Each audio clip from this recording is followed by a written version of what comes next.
அந்த கதையெல்லாத்தையும் சொல்லிக்கொண்டே வானுலகத்தை அப்புறத்து ஏகினான் தசரதன். இனி இந்த நாட்டில் இருந்து லாபமில்லை, ராமனை இழந்த நாடு நாடா என்று சொல்லிக்கொண்டே புத்திர வியசனஜம் துக்கம் யதேதன்மம சாம்பிரதம் ஏவந்தம் புத்திர சோகேன ராஜம் காலம் கரிஷ்யசி தஸ்மான்மா மாகதம் பத்ரே தஸ்யோதாரஸ்ஸ தத்வசா சக்ஷுத்யாந்தாந்த பஷ்யாமி கௌசல்யே தம் ஹிமாம் ஸ்பிருஷ. உன்னையும் கண்ணால பார்க்கலையே, தொடுவேனாங்கிறது தெரியல, அதனால இவ்வுரையிலே நான் நீக்கிறேன் என்று தன் உடலை துறந்து வானத்தப்புற தேகி அழுதுண்டே புறப்பட்டான். ஹா ராகவ மகாபாகோ ஹா மமாயாச சானசாசன ஹா பிதிருப்பிரிய மேநாத ஹா மமாசி கதஸ்துத ஹா கௌசல்யேன பஷ்யாமி ஹா சுமித்ரே தபஸ்வினி ஹா நிஷம்சே மமாமித்ரே கைகையீ குலபாம்சினி இதி மாதுஷ்ச ராமஸ்ய சுமித்ராயாச்ச சந்நிதம் ராஜா தசரதஸ்ச அஜீவிதான் உபாகதான். எங்கெங்க ஆறார் புண்ணியம் பண்ணோர் போய் சேர்ந்திருக்கிறார்களோ அவ்வுலகத்துக்கு போய் சேர்ந்தான். அந்த புறத்தில் அத்தனை பேரும் ஆஸ்கரண்டம் ஏற்பட்டு போன் அழுத்து தீர்த்து தைலத்திலே கொண்டு போய் ஜாகிரத பத்தி உடல வைத்தார்கள். பரதனுக்கு சீக்கிரமாக செய்தி அனுப்பப்பட்டது. பரதனும் விஷயத்தை கேட்டுக்கொண்டு மாதுள கிரகத்திலிருந்து திரும்பி வருகிறார். ஊருக்குள்ள நுழையும் போதே சோபை இழந்திருந்தது நாடு. எங்கும் விளக்கில்லை, எங்கு ஆறு முகத்திலையும் புன்னகை இல்லை. என்ன நடந்ததோன்னு பயந்து கொண்டு அரண்மனைக்கு போய் முதல்ல கைகையனுடைய அந்தப்புறத்துக்கு போய் பார்க்கணும். தசரதன் அந்தப்புறத்துல பார்ப்போம் அப்படின்னு போய் பார்த்தா அந்த இடத்துல இல்லை. அபஷ்யதஸ்து ததஸ்தத்ர பிதரம் பிதுராலயே ஜகாம பரதோ திரட்டும் மாதரம் மாதுராலயே பரத பிரேக்ஷ ஜக்திராக ஜனன்யா சரணோ சுபவ் தம்மூர்த்தினி சமுப்பாக்ராய பரிஷ்வஜ்ஜ யசஸ்வினம் அங்கே பரதம் ஆப்ரோப்பிய பிரட்டும் சமுபசக்கிரமே. எப்ப வந்தாலும் தகப்பனார் எதிர்கொண்டு அழைத்து தூக்கி மடியில உட்கார்த்து வந்து கொஞ்சுவரே, எங்க தகப்பனார காணும் என்று தேடிக்கொண்டு அபஷ்யதஸ்து ததஸ்தத்ர பிதரம் பிதுராலயே தசரதனுடைய அந்தப்புறத்திலே காணமாட்டாமல் நேர தாயினுடைய அந்தப்புறத்துக்கு சென்றான். அப்பதான் பார்த்தா கைம்பெண் கோலத்தில் நின்று இருந்தாள் கைகை. இதே நம்ம போகிற செய்வ ஒழுங்காத்தான இருந்தா எப்படி இந்த மாதிரி ஆயிட்டாள்னு தகப்பனார் எங்கே அப்படின்னு முதல் கேள்வி கேட்டார். யாகதி சர்வபூதானாம் காங்கதின் தேபிதாகதா ராஜா மகாத்மா தேஜஸ்வி யாயஜூக சகாங்கதி பபாத சகசா பூமோ பித்ருஷோக பலார்த்திதா. அப்ப சொல்ற வார்த்தை ரொம்ப கடோரமான பாஷணம். கைகி அவனை பார்த்து, எல்லாரும் ஒரு நாள் எவ்விடத்துக்கு போய் சேருவார்களோ பரதா அவ்விடத்துக்கு உன் தந்தை போய் சேர்ந்தார் அப்படின்னு பதில் சொல்றாங்க. தந்தை போயிட்டார்னு இப்படியா ஒரு மனைவி பேசுவோம்? எல்லாரும் ஒரு இடத்துக்கு என்னைக்கு போய் சேருவார்களோ அந்த இடத்துக்கு உங்க அப்பாவும் போயிட்டார் அப்படின்னு சொன்னதை கேட்டு சோகத்தாலே அடிபட்டு கீழே விழுந்து அழ ஆரம்பிச்சிட்டோம். ஹா ஹதோஸ்மீதி கிருப்பணம் தீனம் வாச முதீரையன்னு ததசோகேன சம்பீதா பிதுர்மரண துக்கிதா விலலாப மகாதேஜாகா பிராந்தா குலித சேதனா. என்ன செய்கிறோங்கிறது தெரியாமல் இப்படி அப்படி அழுது புரண்டான். இவன் அழுகையை நிறுத்தி எழுப்பணும், ராஜ்யத்தை கொடுக்கணுங்கிற எண்ணத்தோட கைகி அவனை பார்த்து உத்திஷ்டோத்திஷ்டகும் தேஷே ராஜன் ராஜன் எழுந்திரு அப்படின்னு சொன்ன அடுத்த நிமிஷம் எழுந்துட்டான். அடிபட்டதை போல பரதன் எழுந்திருந்தார். பெரியோர்கள் எல்லாம் விசாரித்தார், இப்பதானே அழுதுன்னு இருந்தார், இது என்ன நாடகமா? திரை போட்ட உடனே சட்டுன்னு அழுதுட்டே இருக்கிற எழுந்து நிற்கிறதுக்கு இப்பதானே அழுதுந்தார், ஏன் எழுந்து விட்டார்னா ஏற்கனவே இருக்கிற சோகம் ஒரு சோகமாகவே அவனுக்கு படலை. இப்ப மகாசோகம். உத்திஷ்டோத்திஷ்ட கிஞ்சேஷே ராஜன் ராஜன்னு கூப்பிட்டாலும் இல்லையோ, நான் ராஜாவா ராஜா ராமனா? இது என்ன திடீர்னு நம்மள போய் ராஜன்னு கூப்பிடுறா? இது பெரிய ஆபத்து. ஏன்னா தாசர்களை போய் ராஜன்னு கூப்பிட்ட ஆபத்து இல்லையோ. பரதனை பொறுத்த வரைக்கும் ஒரே சொத்து பகவத் தாசியம். பகவானுக்கு நான் தாசன் நினைச்சிருக்கிறது தான் அவனுக்கு சொத்தே. அந்த சொத்தையும் பறிச்சிருவா போல் இருக்கு ஏங்கிறதுக்காக எழுந்திருந்தான். வாழையர் காண தேளேறு மாயுமா போலேன்னு சொல்லுவார்கள். ஒருத்தர் தேள் கொட்டி எடுத்து கட்டத்தை சொல்லிக்கலான்னு 10 வீட்டுக்கு நட போனார். எதிர்த்தாப்புல ஒருத்தன் வாழால வெட்டுப்பட்டு 2 கையும் கூங்கிட்டு இருக்கு. அவன் எதிர்த்தாப்புல வந்தான். இவன் தேள்கடி ஞாபகம் இருக்குமோ? தேள்கடி இருக்கிற வரைக்கும் தேள். வாழால வெட்டிட்டு ஒருத்தர் வந்தான்னா இது மறந்தே போயிடும் நமக்கு. அதை போல ஏற்கனவே தகப்பனார் போனதை நினைச்சு வருத்தம். ஆனா அது கூட அவன் சமாதானப்படுத்தி விடுவான். உலகத்துல தகப்பனார் இருந்தா ஒரு நாள் போகத்தான் போறார், பிள்ளைன்னு இருந்தா அழுதாகணும், அது மாற போறது இல்லை. ஆனா இது நடக்காத ஒன்றோ இல்லையோ. பகவானுக்கு தாசனா இருக்கிற என்ன போய் ராஜன்னு கூப்பிட்டு நாள் அப்ப அது பெரும் குற்றம். அது நினைத்து தாங்காமல் தான் அழுதார். துவயாத்விதானின் தர்மஜ்ஞ ராஜத்வம் அவலம்பியதான் தத்துதேகி மயா சர்வம் இதமேவம் விதம் கிருதம் மாசோகம் மாச சந்தாபம் தைரியமாசிரிய புத்திரக. இதுக்கு மேல ரொம்ப தைரியமா பேச ஆரம்பிச்சா கைகை. புத்திரா, நீ சோகப்பட வேண்டிய தேவையே இல்லை. உன் தந்தை போறதுக்கு முன்னாடியே உனக்குன்னு அவர்கிட்ட நான் வாங்கி வச்சுட்டேன். இது இன்னவனுக்கு வெந்த பொண்ணில் வேலை பாய்ச்சுமா போலே. இந்த வார்த்தை எங்கேயானு தாயா சொல்லுவையா? என்ன செய்து வைத்தாய்? உனக்குன்னு நான் ராஜ்யம் வாங்கி வச்சிருக்கேன், ராமன் காட்டுக்கு போயாச்சு, உனக்கு தான் ராஜ்யம், இது உன் தந்தை ஆணை அப்படின்னு கைகை சொன்ன உடனே, தந்தை ஆணையா, நின் வேண்டுகோளா, நீ எத்தை உண்மை சொல்லுன்னு, நான் தான் 2 வரத்தை கேட்டு வச்சேன், அதனாலதான் உன்னுடைய தந்தையார் கொடுத்துட்டு போயிருக்கார். தொததீனாகி நகரி ராஜ்யம் செய்த தனாமயம், உன்னுடைய தான் இனி இந்த ராஜ்யம், உனக்கு அதீனம், அயோத்தி முழுக்க ஒன்னுதான், நீ ஆசைப்பட்டபடி வாழலாம், ஆசைப்பட்டபடி நாட்டை ஆளலாம். அதுக்கப்புறம் ஓன்னு அழுது வெய்யறதுக்கு ஆரம்பிச்சான் பரதன். குலஸ்தவ குலசத்தம் அபாவாய காலராத்திரி விவாதகா அங்காரம் உபகுஹ்யஸ்ம பிதாமே நாவபுத்தவான். என்னுடைய தந்தையை சொல்லணும் கைகை, உன்னை கல்யாணம் 12லேருந்து நீ யாருன்னு தெரிஞ்சுக்காம வாழ்ந்திருக்கார் பார். அவர் இவ்வளவு பெரிய ராஜ்யத்தை 60,000 ஆண்டு பிரயோஜனம் இல்லை. உன்னை இன்னார்னு தெரிந்து கொள்ளாம எப்ப அந்தப்புறத்துல வச்சிட்டு இருந்தாரோ அது ராஜாவுக்கு குற்றம். ஒரு ராஜானாலே எந்த பிரஜை எப்படி யோசிக்கிறார் முதற்கொண்டு அவருக்கு தெரியணும். அப்பதான் எல்லா மக்களையும் காப்பாற்றுறதுக்கு முடியும். தான் அந்தப்புறத்திலேயே தவறான பிரஜையை வைத்துக் கொண்டு இவன் எங்க நாட்டை இவ்வளவு காலம் ரட்சித்தார், தாத்தனார நான் இன்னி வரைக்கும் நிந்திச்சது கிடையாது. ஆனா இன்னைக்கு தோணுகிறது இப்படி நம் தந்தை செய்தது குற்றமே. யோசித்து பார்த்தார், போனவரை பத்தி பேசி பிரயோஜனம் இல்லை. யாரு குற்றவாளியாக இருக்க முடியும்? ராமன் காட்டுக்கு போனார் இல்லையோ, இதுக்கு யாரோட குற்றமா இருக்க முடியும்னு யோசித்தான். நம் அந்தராயாக நச்ச மாதுரஸ்யாக தோஷோ நராஜ்யா நச்ச ராகவஸ்ய மத்பாபமேவாத்திர நிமித்தமாசீது வனப்பிரவேசே ரகுநந்தனஸ்ய. நம் அந்தரதான் காரணம். அவ தானே போய் எல்லாத்தையும் கொடுத்துட்டாப்போ, மந்திரை சொல்லி என்ன லாபம்? அவ தாசி, தலைவிக்கு நல்லது பண்ணுவோங்கிறதுக்காக பண்ணிவிட்டா. புத்தி கைகேயிக்குன்னா இருந்திருக்கணும். அப்ப குற்றம் கைகை பேர்ல காரணம். கைகை கூட புத்திரவாத்சல்யத்தால தப்பு பண்ணிருப்பாள். புத்தி தசரதனுக்குன்னா இருந்திருக்கணும். அவனுக்கு தெரிஞ்சிருக்க வேண்டாமா எது கூடும் கூடாதுன்னு? அதுவும் சொல்ல முடியாது. அவன் சத்திய பிரதிஜன், இக்ஷ்வாகுலத்துல பிறந்தவாளுக்கே இது ஒரு பெரிய கட்டம். ஆனா ராமனுக்குன்னா தெரிஞ்சிருக்கணும், மூத்தவன் இருக்க இளையவனுக்கு பட்டம் இல்லை. தசரதா நீ இப்ப பட்டாபிஷேகம் பண்றியா, கிரீடத்தை எடுத்து நானே தள்ள வச்சுக்கிடுவான் அப்படின்னு ராமன் கேட்டிருக்கணும். அதனால இவாளுக்கு தான், ராமனுக்கு தான் குற்றம். யோசித்தான், ராம அவதார பிரயோஜனமே பித்ருவாக்கிய பரிபாலனம். அப்ப அவனை குற்றம் சொல்லி பிரயோஜனம் உண்டா? எனக்கு யாரத்தான் குற்றம் சொல்றது? மந்தரையும் குற்றம் இல்லை, அடுத்து சொன்ன கைகையும் அல்லள், தசரதனும் அல்லள், ராமனும் அல்லன். யோசித்து பார்த்தவன், மத்பாபமேவாத்திர நிமித்தமாசீது வனப்பிரவேசே ரகுநந்தனஸ்ய. நான் தான் பாபம். நான் இந்த ஊரை விட்டு விலகாமல் இருந்திருந்தா இந்த அனர்த்தம் நடந்திருக்காது இல்லையோ. நான் ஏன் இங்கிருந்து குறப்பு போனேன்? எவ்விதத்திலையும் பரதன் காரணம் இல்லை.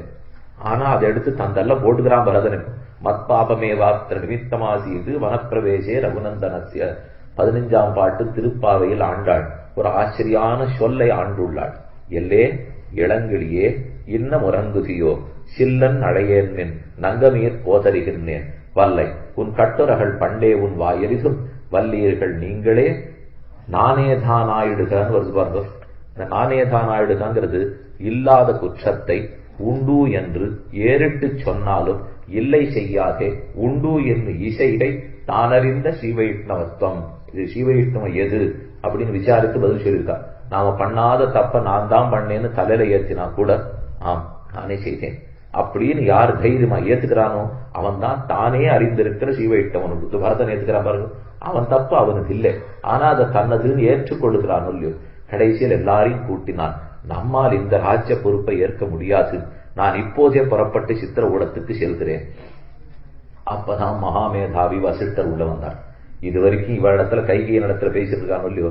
வசிஷ்டர் வந்து, ராஜ்யம் அராஜகமா படக்கூடாது, பரதா பட்டாபிஷேகம் பண்ணிவிடும். அவர் பங்குக்கு அவர் வேற இப்ப வந்த பொண்ணுல வேலை பாய்ச்சினார். இவன் ஏற்கனவே கவலைப்பட்டு அழுதுட்டு இருக்கான். அவராலும் சரி ஞானி ஒழுங்கா பேசுவர்னு பார்த்தா வந்தவர் இதை போல சொன்ன உடனே பரதன் எழுந்திருந்து சபா மத்தியத்திலே மறுபடியும் ஓன் அழுது, வசிஷ்டரே நீ இவ்வளவு பெரிய திருடரா இருப்பீர்னு நான் எதிர்பார்க்கவில்லை என்ன அவரை பார்த்து சொன்னான். வசிஷ்டர், ஏற்கனவே நான் வந்திருக்கேன், அக்னியிலேருந்து இன்னி வரைக்கும் இந்த குலத்தை நான் தான் காப்பாற்றி வந்திருக்கேன், இப்ப என்ன திருட்டுத்தனம் கண்டாய்?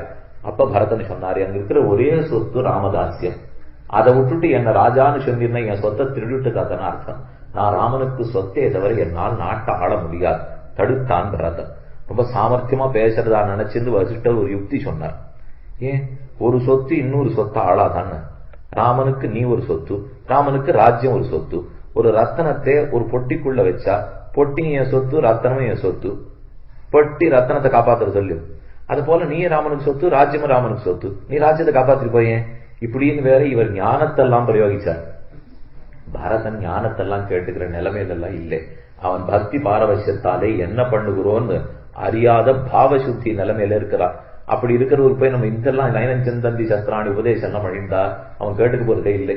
பரதன் திரும்ப சொன்னா வச்சுட்டா ரொம்ப சாமர்த்தியமா பேசுறதா நினைச்சது பேசுறீர், ஆனா அதுல அர்த்தமே இல்லை. நீ சொன்ன வாதத்திலே ரத்தன பெட்டி ரத்தனத்தை காக்கும் ஒத்துக்கிறேன், ஆனா தானே ரத்தனத்தை எடுத்து தங்குள்ள வச்சுக்கோ, அது வச்சுக்காது இல்லையோ. ஒரு உடையவன் பார்த்து ரத்தனத்தை எடுத்து பொட்டிக்குள்ள வச்சா பொட்டி காப்பாத்தும். இப்ப நானே எடுத்து ராஜ்யத்தை யார் மூலமா பலவந்தமா தலையில போட்டுட்டு நானும் ராமனுக்கு சொத்து, ராஜ்யம் ராமனுக்கு சொத்து, நான் சொத்த ஆள்றேன்னா இது கேள்விப்பட்டதில்லை. அப்ப வசிஷ்டர் கேட்கிறார், ராமனா பார்த்து ஆளுன்னு சொன்னா ஆளுவியான்னார். அவன் என்ன சொன்னாலும் செய்வேன், இது அவன் சொன்னால்தான் நான் செய்வேனே தவிர நாம ஏற்றுக்கொள்வதில்லை. இது லக்ஷ்மணனுக்கும் பரதனுக்கு இருந்த பெருத்த வேறுபாடு. என்னால் கிழியது சொல்லியிருக்கேன், சேஷத்துவங்கிற நிலையில லக்ஷ்மணன் இருந்தார், பாரதந்திரம்ங்கிற நிலையிலே பரதன் இருந்தார். ராமன் திருவுள்ளப்படிதான் பரதன் நடப்பனே தவிர தன் ஆசைப்படி ஒரு நாளும் அவன் நடக்க மாட்டான். அதனால ஆறுன்னு பார்த்தா ராமனை விட லக்ஷ்மண வசந்தவன் தான், லக்ஷ்மணனை விட பரதன் வசந்தவன் தான், பரதனை விட சத்ருகன வசந்தவன் தான். என்ன பாகவத சேஷத்துவம் பாகவத பாரதந்திரம்ங்கிற நிலைமையிலே நின்றார். ஆழ்வார்கள் அனைவரையும் விட மதுரகவி ஆழ்வாருக்கு ஒரு படி ஏற்றம்தான். அதே போலத்தான் மற்ற பேரை காட்டிலும் சத்ருகனாழ்வானுக்கு ஏற்றங்கிறதை நம் பூர்வாச்சாரியர்கள் பல இடத்திலையும் வியாக்கியானம் பண்ணி காட்டியுள்ளார்கள். ஆக பரதன் வசிஷ்டர் சொன்ன சொல்ல தவிர்த்து முதலில் தாப்பனாருக்கு ஈமச் சடங்குகளை செய்வோம், தைலத்துக்குள்ள காப்பாற்றி வச்சிருக்கா தாழ் தள்ளக்கூடாது, இது என்ன அனர்த்தம் இவ்வளவு பெரிய ராஜாவுக்கு, உடனே செய்வோங்கிறதுக்கா சத்ருகனை கூப்பிட்டு சிதைய மூட்டு என்றார். வசிஷ்டர் அப்பதான் பேரிடியை இறக்கினார். பரதா நீ ஈமச்சடங்கு பண்ண முடியாது என்றார். நான் பண்ணாதே, ராமன் லட்சுமணன் இல்லையே, நான் தானே செய்ய வேணும்னா, ராமன் இல்லே மூத்தவன், அடுத்தவன் நான் தானே, நான் தான் கைகிற வேணும்னா. உயிர் துறக்கும் போது உன் தந்தையார் ஒரு வார்த்தை சொல்லிட்டு உயிர் துறந்துட்டார், கைகேயி மனைவி அல்லள் என்று துறந்தேன், பரதனின் மகன் அல்லன் என்று துறந்தேன் என்று சொல்லிட்டபடியா சத்ருகனன் தான் கடன் பண்ண முடியுமே தவிர பரதா நீ பண்ண முடியாதுன்னு பேசினார் வசிஷ்டர். அப்போ கம்பர் ரொம்ப ஆச்சரியமா ஒரு பாசுரத்தில் சொல்றார், பிரத பூஷணைக்கு உரிய பேரிலே அரசி செய்வதோ ஆவதாயினேன். உமக்கு தெரிந்த நேர்மை வசிட்டா ஆருக்கும் தெரியாது. கொஞ்சம் யோசித்து பதில் சொல்றார். ராஜ்யத்தை ஆளணும்னு சேர் நீ தான் வாரிசு ஆளணும்னு சொன்னீர், ஆனா கைங்கரியம் பண்றேன்னு சொல்லச்சே நீ வாரிசு இல்லை கைங்கரியம் பண்ணக்கூடாதுன்னு சொல்றீர். ஒன்னு ரெண்டு இடத்துலயும் என்னை ஏத்துக்கும், இல்ல ரெண்டு இடத்துலயும் இல்லேன்னு சொல்லணும். ஒன்னு ராஜ்யமும் இல்லைன்னு சொல்லணும், சடங்கு பண்ணக்கூடாதுன்னு சொல்லணும், இல்ல ராஜ்யத்தை ஆடையம்னு சொல்லும், சடங்கையும் பண்ணணும்னு சொல்லும். நான் தகப்பனாரு கைங்கரியம் பண்ண வரையன்னச்சே பிள்ளை இல்லைங்கிறீர், ஆனா ராஜ்யத்தை ஆளணும்னு சே நீ தான் பிள்ளைங்கிறீர். இப்படி மாற்றி பேசுவது எனக்கு புரியவில்லை, இப்ப செய்யலாமா கூடாதா? முடியாதுன்னு வசிட்டர். என்ன தசரதன் சொல்லிட்டு போனது, அவர்கள் எல்லாருக்கும் இந்த சத்தியவாதம்ங்கிறது என்ன நடந்தாலும் ஒரே வாதமாக உள்ளது. அதனாலதான் மாற்றி பேசாமல் பணம்னா சத்ருகன் தான் பணம் அப்படின்னு சொல்லிட்டார். சரி நிச்சயத்தை மூட்டி சத்ருகன் கையிலேயே அக்னி கொடுத்து எல்லா கைங்கேற்றமும் தசரதனுக்கு பண்ணி முடிக்கப்பட்டது. அடுத்தது அறிவிச்சுட்டான், கௌசல்ய இடத்துல போவோம், அனுமதி பெற்றுக் கொள்ளுவோம், அங்கிருந்து நாட்டு மக்கள் முழுக்க அழைத்துக் கொள்ளுவோம். முன்னாடியே கௌசல்யனுடைய அந்தப்புறத்துக்கு போகிறார். அவ பார்த்து இருந்தவ கூப்பிட்ட உடனே பரதா எத்தனை நாளாவும் மனசுல இதை வச்சுட்டு இருந்தேன். அவள் என்ன சொல்றாய் தாயே, ஏன் உன்னுடைய தாயார் தான் பிரிச்சுட்டா ராமனே, நீயும் அது உணர்ந்தையோ என்ன ஒரு வார்த்தை கௌசல்ய கேட்ட உடனே இதை நான் எதிர்பார்க்கவே இல்லை. ஏதோ வசிஷ்டர் ராஜ்யத்துக்காக ஆண் பேசுகிறார் ஞானி பேசுகிறார்னு விட்டுட்டேன், ஆனா தாய் நீ இப்படி பேசியிருக்கலாமா என்ன அவளுடைய திருவடியை பற்றி கொண்டு சத்யசந்த சதாம் ஸ்ரேஷ்டா யஸ்யார்யோ அனுமதேகதா பிரைஷ்யம் பாபீயசாம் யாது சூரியஞ்ச பிரதிமேகது ஹந்துபாதேன காம் சுக்தான் யஸ்யார்யோ அனுமதேகதா காரயித்வா மகத்கர்ம பர்த்தா பிருத்தியமனர்த்தகம் அதர்மோயோஸ்து யஸ்யார்யே அனுமதோகதா. நான் அனுமதித்ததின் பேரில் மட்டும் ராமன் காட்டுக்கு போயிருந்தால் எனக்கு இன்ன பாபம் வரட்டும் இன்ன பாபம் வரட்டும் 32 பதிக்க மாட்டான். இன்ன நரக்கம் வரட்டும் இன்ன பாபம் வரட்டும் எல்லாத்தையும் கேட்டுடா கௌசல்லை. பாயசம் கிருசரம் சாக விருதாசோஷ்ணாது நிற்கிறனா குருஞ்சாப்யவஜானாது யஸ்யார்யோ அனுமதேகதா. இத்தனை பிரதிக்க பண்ண உடனேதான் கௌசல்லைக்கு புரியுது, பரதா நீ ரொம்ப உயர்ந்தவன் தான், தப்பா சொல்லிட்டேன் இல்ல. சில பேர் நம்ம காலை நரான்னு மிதிச்சிருவா, அதுக்கப்புறம் தப்பா மிதிச்சுட்டேனோ இப்படின்னு அதான் மிதிச்சாச்சே, அப்புறம் நீ தப்புன்னு சொன்னா தப்புன்னு சொல்லட்டாரு. எல்லாம் பண்ண வேண்டியதெல்லாம் பட்டாச்சு, வைய வேண்டியதெல்லாம் வச்சாச்சு. அதுக்கப்புறம் ரொம்ப வசத்தியா பேசுறா பரதனை பத்தி கௌசல்லை.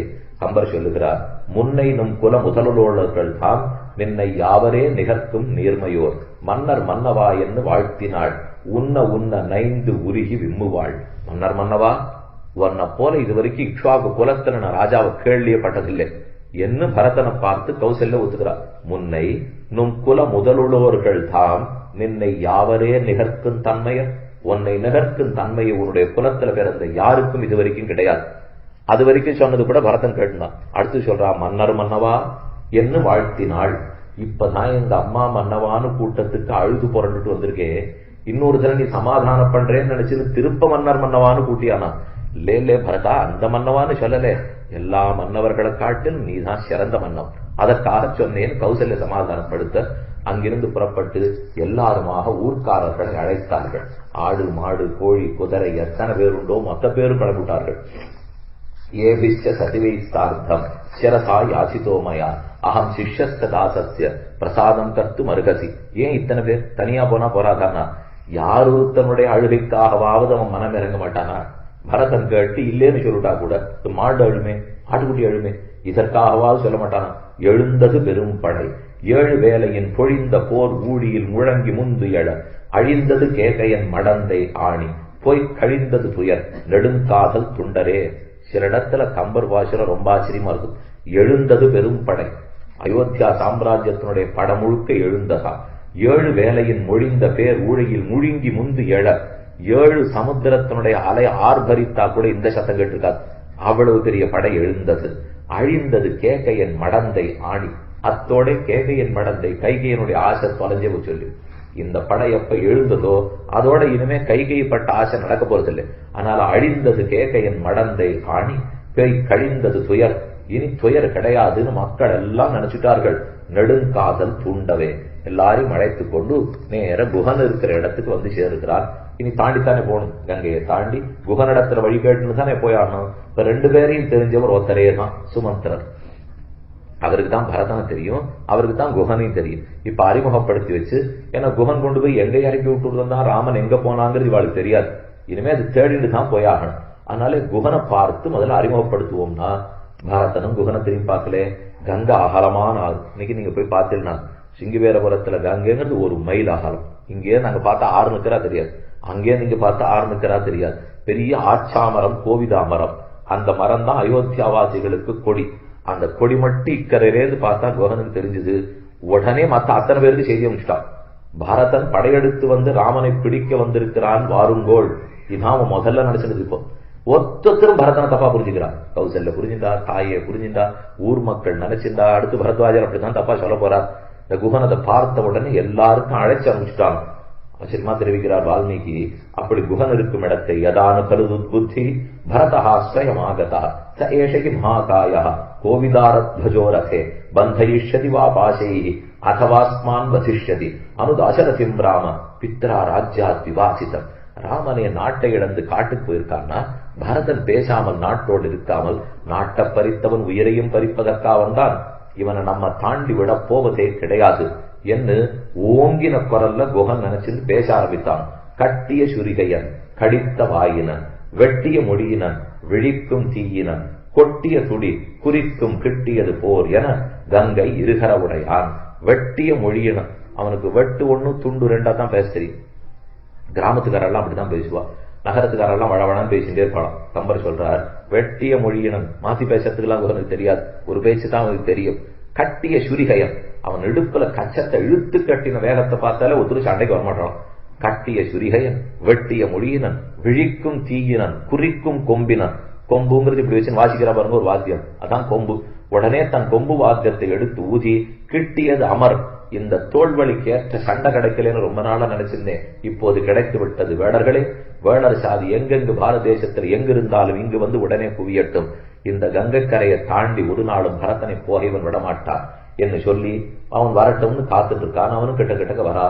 அவன் முகத்தை நிமிர்ந்தே பார்க்கல, இப்படி குனிஞ்ச தலையோட பரதன் வருத்தம் தோய்ந்து முகத்தோட வருகிறான். கிட்டக்கையும் வந்தாச்சு. வந்த உடனே சுமந்திரன் தான் ஒத்தருக்கு அறிமுகப்படுத்தி வைக்கணும்னு பார்த்தான். இன்னார் குகன் அப்படின்னு பரதன் இடத்துல சொல்லணும் இல்லையா, ராஜா பரதன். அதனால இவனை பத்தி தான் அவன்கிட்ட முதல்ல சொல்லி ஆகணும். இவனோ திமிர்த்து கொண்டு வில்ல கையில பிடிச்சுன்னு குகன் நிற்கிறான். சுமந்திரன் அவனை அறிமுகப்படுத்தி வைக்கிறார். கங்கை இருகரையுடையான், கங்கையினுடைய 2 கரைக்கு இவர் தான் சொந்தக்காரர்.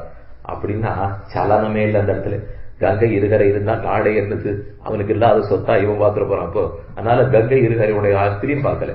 கணக்கிறந்த நாவாயன், இவனுக்கு கப்பல் எத்தனை தெரியுமான்னு சுமந்திரன் திரும்பியே பார்க்கல.